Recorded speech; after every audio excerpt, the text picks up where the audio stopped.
When did you know, Coach, that you wanted to become a football coach? When I graduated from college, I started coaching football, basketball, and baseball, and I actually thought that basketball would be my favorite.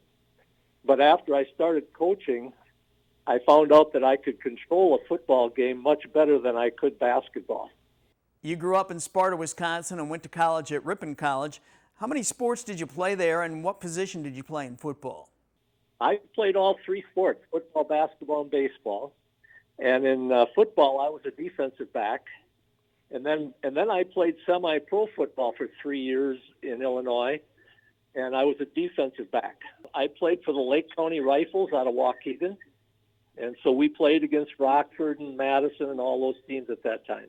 What was it that sold you on the Wishbone, that was the offense you were going to run, or who sold you on it? When I was at Carmel my last year, Holy Cross High School out of, I think, the River Grove was starting to run it. And it intrigued me. And then I left there and I went to UW River Falls. And Coach Farley was my high school coach.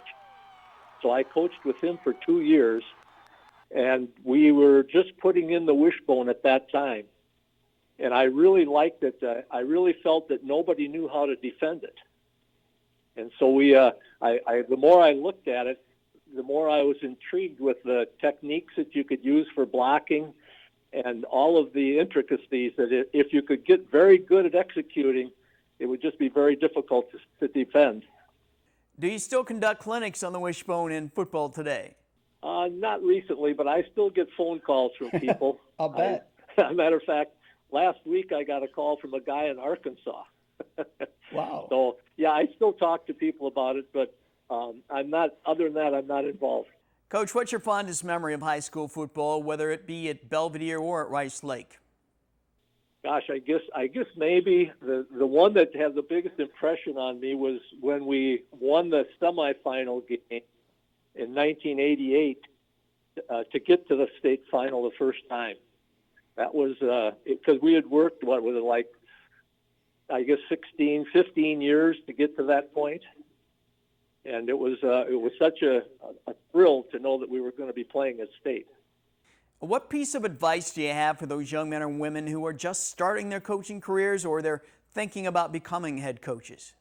Well, there's a lot of gratification because there's so much to be learned from, first of all, just coaching in general, but also I think the discipline that it takes to coach football with 11 players on the field all the time. And of course we played with 2 platoon, so that's at least 22 different starters all the time, and then your special teams. So there's so much involved that so there's a lot of gratification when you can put it all together, and also the impact that you can have on the young players. I think if it would just be coaching and winning, I'm not sure it's worth it. But when you can have an impact on young kids and on their lives, that makes a big difference.